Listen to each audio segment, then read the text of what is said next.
Oui, bonjour à tous. Une nouvelle vidéo. On m'a demandé de réagir et j'ai décidé de réagir suite à une belle émission qu'il y a eu. Je vous mets l'émission en lien sous ma vidéo.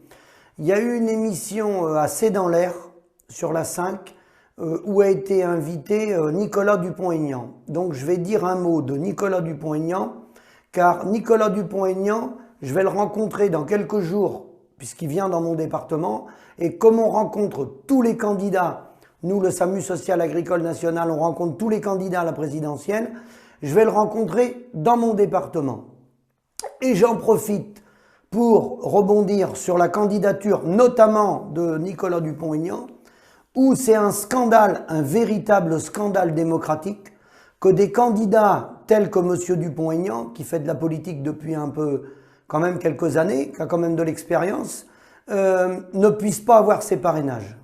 Je pense que le mode de fonctionnement de parrainage où les grands partis historiques, gauche-droite, le parti de Mme Hidalgo et les partis historiquement UDF-RPR ont des parrainages à foison et que des candidats dont les grands médias les traitent de petits candidats, il n'y a pas de petits candidats dans une démocratie.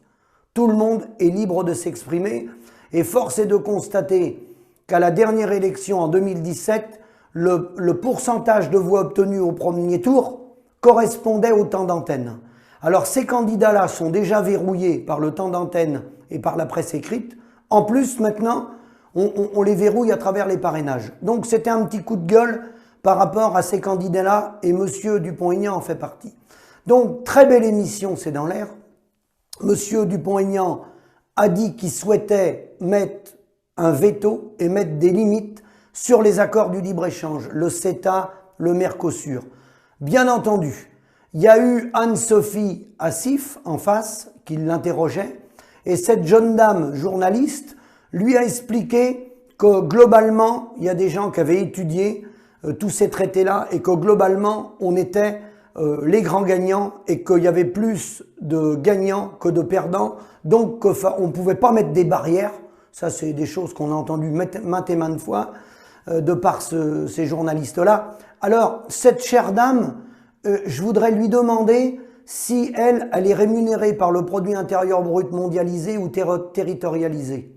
Parce qu'elle, elle n'est pas mise en compétition avec les journalistes afghans, pakistanais ou du Bangladesh. Je pense que son salaire, en ratio économique, il est franco-français. Il dépend de la richesse créée sur le produit intérieur brut territorialisé de la France.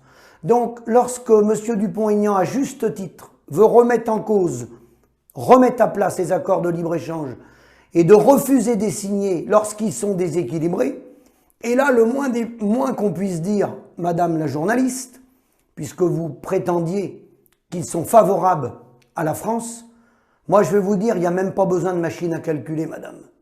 Quand il y a 2 morts par jour dans une profession, et qu'il y a 40% des éleveurs qui sont à moins de 350 € par mois, Madame, on arrête tout. Non-assistance à personne en danger, ça s'appelle, Madame. Des éleveurs, Madame, des gens qui vous nourrissent. Vous mangez, à ma connaissance, 3 fois par jour, Madame. Quand des éleveurs en sont rendus là, stop, stop, stop les accords de libre-échange. Soit, quand on parle de mondialisation, soit dans une mondialisation, on met tout le monde dans la mondialisation. Et on met tout le monde en compétition. À commencer par vous, Madame, et les élus. On met tout le monde en compétition. Ou on met personne. Parce que ça, c'est pas de l'économie libre et non faussée. C'est pas une économie de marché libre et non faussée. On met des gens en compétition, mais on met pas tout le monde. Et on les pousse jusqu'à la mort. Je vous rappelle que sur les 2400 milliards de produits intérieurs bruts de la France, seuls 800 milliards sont mis dans la compétition mondialisée. Le reste de l'économie française est rémunéré par le produit intérieur brut territorialisé, donc n'est pas mis en compétition avec ces pays qui sont parfois des pays en voie de développement sous-développés ou des pays qui sont, voire même sous des dictatures, où les gens sont super exploités. Voilà de quoi on parle dans les accords du libre-échange. J'ajoute que d'un point de vue écologique, dramatique. Donc oui, M. Dupont-Aignan a eu raison de contrer ses interlocuteurs sur France 5. je le remercie, je rencontre tous les candidats, donc je vais le rencontrer dans quelques jours et je vais pouvoir lui dire ce qui se passe réellement sur le terrain. C'est-à-dire les éleveurs sont sous la coupe de l'agroalimentaire, sont pieds et mains liés à l'agroalimentaire, et ensuite l'agroalimentaire mène un combat avec les GMS, les grandes surfaces, et l'éleveur dans tout ça, ben, il est broyé.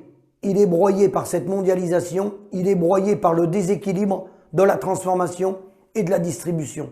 C'est la raison pour laquelle le revenu moyen il est de 834 € sur la ferme France, en globalisant la viticulture et les céréales, les secteurs qui marchent plutôt mieux, hein, on est à 834 €, avec plus de 200 000 € d'endettement moyen par exploitation. Hein. Voilà la situation des accords de libre-échange et de cette mondialisation sans panneaux de circulation et surtout sans limitation de vitesse. Donc je vous dis à la prochaine vidéo, faites-moi des commentaires, je vais rencontrer avec plaisir Monsieur Dupont-Aignan, Nicolas Dupont-Aignan, comme tous les candidats à la présidentielle, et je vais surtout lui faire passer des messages, et j'insiste déjà dès ce soir pour les élus, tous les élus qui regardent ma chaîne, je sais que j'ai des maires de communes, de petites communes qui sont abonnés à ma chaîne, c'est scandaleux dans un pays comme la France de 68 millions d'habitants, 53 millions d'adultes, que des candidats chevronnés comme M. Dupont-Aignan n'aient pas ses parrainages. C'est un scandale démocratique. À bientôt.